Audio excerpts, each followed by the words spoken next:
Good morning. In this next session, I'd like to discuss some of the details about what your action research project might contain and about how much length or words you might give to each section of the action research project. Often you'll begin an action research project with an idea of what you're going to do, with a title, and then you'll do a literature review as the first major section in your action research project, which could be up to half the length of your action research project, as you seek to understand what scholars have found through their study of the area that you're looking at. And then you'll have a section on your methodology that'll outline the method that you're going to use to research your area of action research project. And then you'll gather the results and the findings, and you'll analyse these results and findings. And then you'll have a clearer idea as to where your research project is going to make a contribution to our understanding of the topic. And often at this stage, you'll go back and you'll rework the title, you'll rework the abstract, you'll redevelop the contents page, introduction, and you may even make changes to the literature review, focus the methodology, and rework the results and findings. So often your research project, while you begin at the beginning, which is a very good place to start, you'll often find that you'll reverse engineer the final product where you work backwards from your results and findings to clearly articulate what you'll be focusing on in your research project. So the final product in the research project will have redeveloped and reworked the title so that it clearly expresses in a short half sentence what the project is about, an abstract that'll briefly describe what the project does, a contents page which can use the Microsoft Word or other outline to clearly outline the material that's covered, a brief introduction of 1 to 2 pages that'll outline what is happening, that'll introduce the reasons why your project is important, a statement of the problem that's going to be investigated, and then centrally, up to half of your project will be dependent on the literature review, and you may write way more than this and then edit it down to the most important literatures that you find from scholars about the area that you're looking at. This literature review could include some of the method that you'll use. It could include key ideas and theories from the topic that you're looking at, and it could briefly show how you're going to examine and gather your results and look at your results from the material that you study. Having completed the literature review and outlined your methodology, you'll then begin to gather your results, and you could use coding to analyze either the quantitative or qualitative results that you have gathered, and then most importantly, you will analyze these results. And this can be the key to the successful outcome of your project. It's in the analysis where you dig deeper into the results that you have gathered that you discover new insights and at times things that differed from what you expected. That's very valuable. When you find something a bit fresh and interesting and new, you may go back to your literatures and you may interact with scholars further in the writing up. And then you'll often add a section on application to the real world in which you'll be working, and a conclusion that draws together many of the main ideas that you find. Don't forget, you need at least 15 or more scholarly references that show the author, year, title, scholarly publisher, publication, journal or book details, and you should have few non-scholarly references in your reference list. And then appendices can contain further details of the project that you endeavoured to follow. In giving some further details on this action research project, 8,000 words, 60%, you may look more deeply at the material that's going to be covered. Chapter 1, the introduction, you could carefully discuss the problem and its importance and significance, and you could outline the specific area you're going to study and why you're going to study this, and briefly state your own background and experience and why this is important to you. You could mention the research questions that could sum up what you're looking at and the design that you would use. In the introduction, you write about what your study is about, what area you're studying, mathematics, English, early learning, play. Why are these important?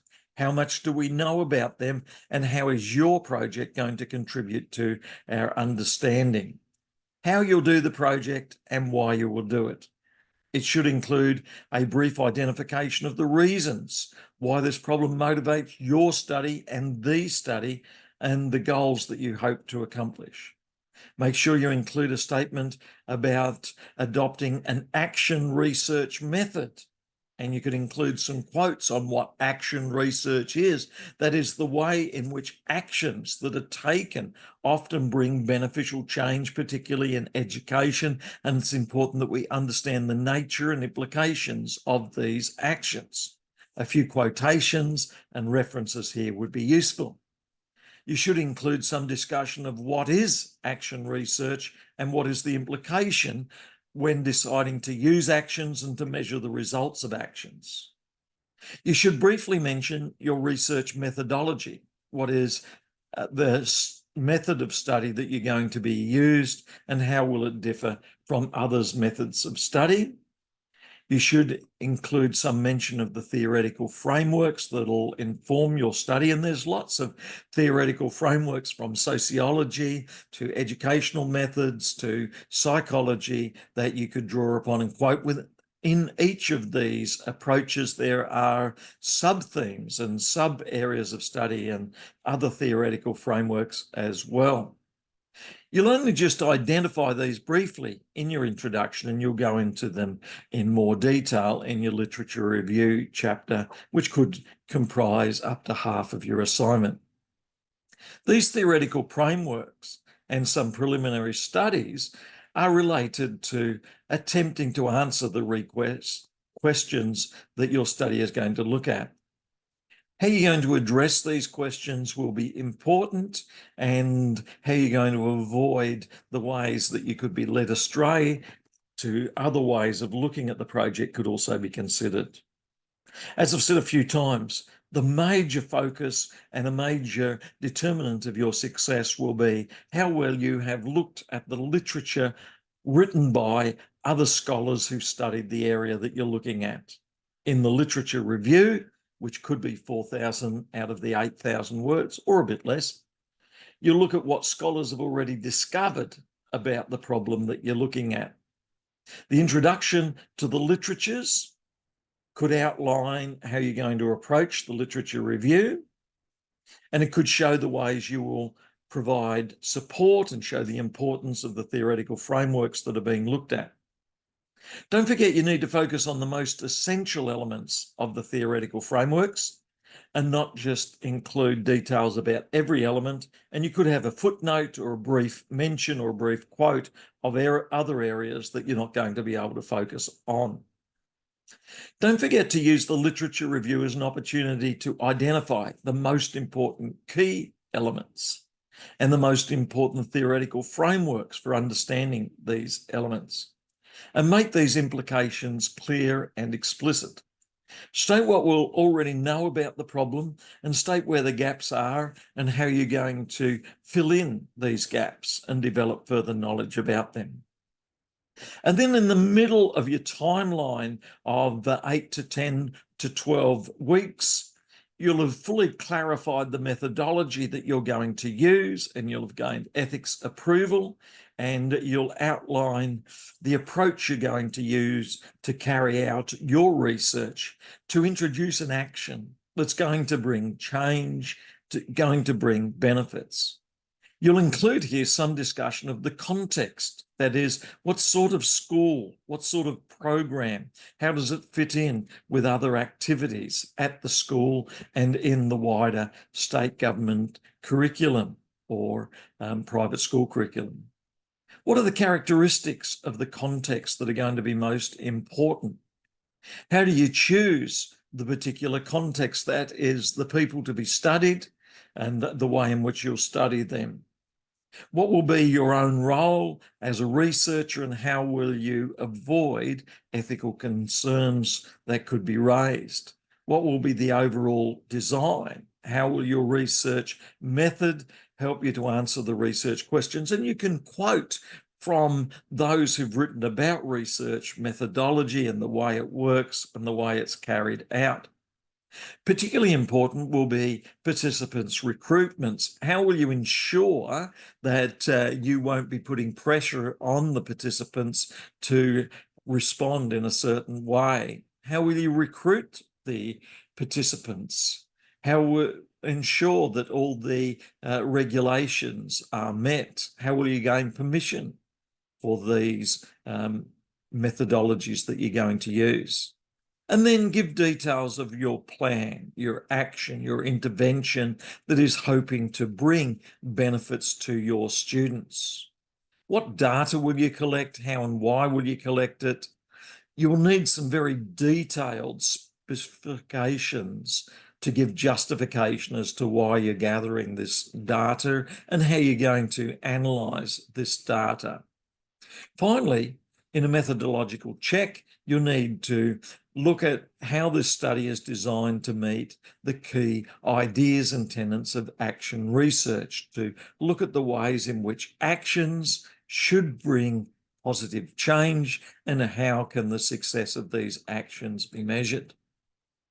And then, having carried out the actions, observed what happens, interviewed people, gathered the results, and then gathered other results in various ways, you could place the findings in charts and graphs and tables, and you could include some quotes, and in an appendix you might have more details of the findings.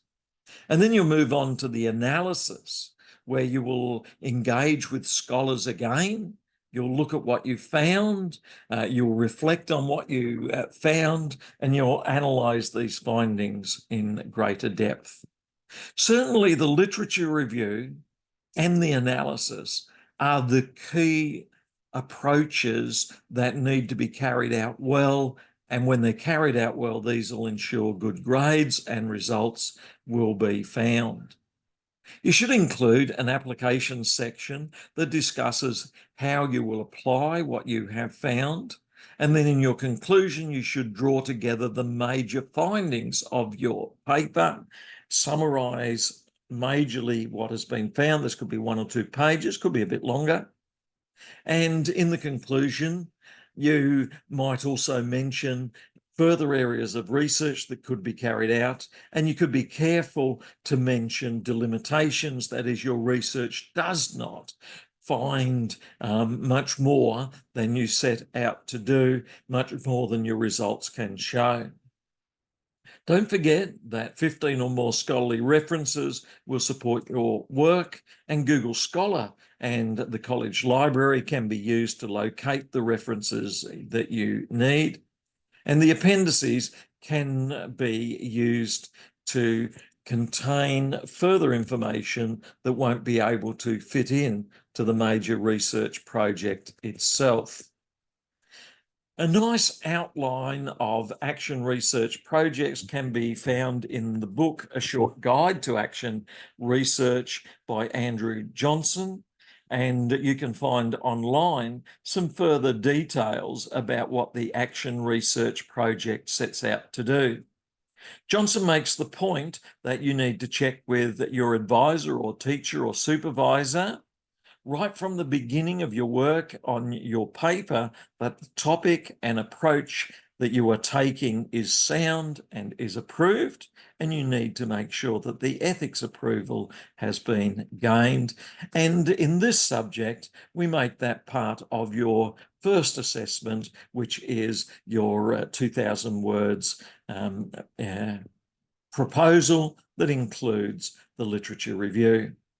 You need to decide on a topic and an area that is able to be well researched, that you are able to research in the allocated time, and that has considerable interest and value. You need to keep the proposal short and flexible because some changes may develop and need to be changed. And if there are major changes, you should check with your lecturer or teacher or supervisor to ensure that you have taken steps to make sure that any changes are appropriate. Having completed the proposal, you need to recognise that your advisor or supervisor won't be able to edit everything that you do.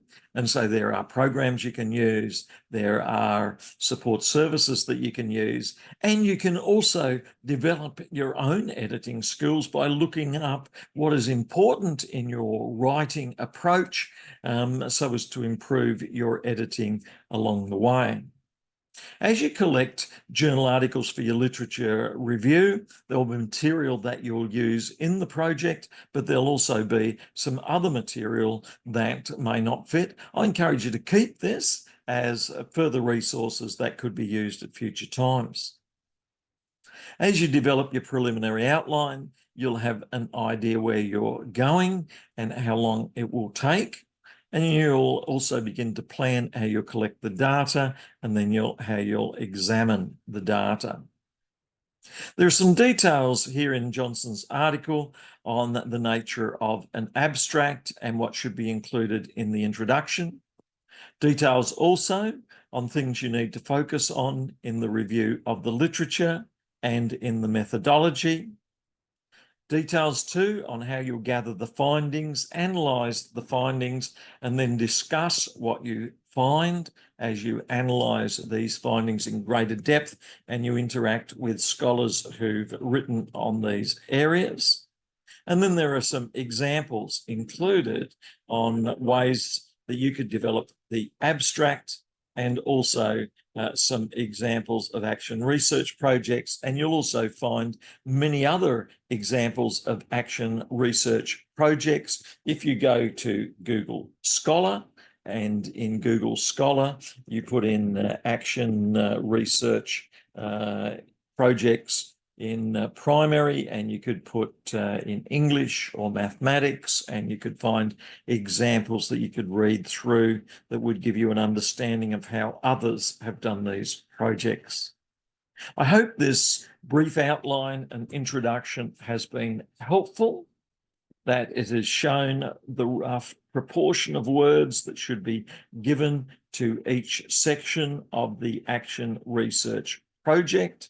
And it's provided some resources that will help you to understand, examine, and develop the action research project further so that you can have confidence in the work that you do. And I'm sure if you put in the time and if you are careful with your work, then you'll do well, gain a great deal from this, and also be able to apply the insights that you find both now and at future times. Thank you, and I look forward to reading your action research projects.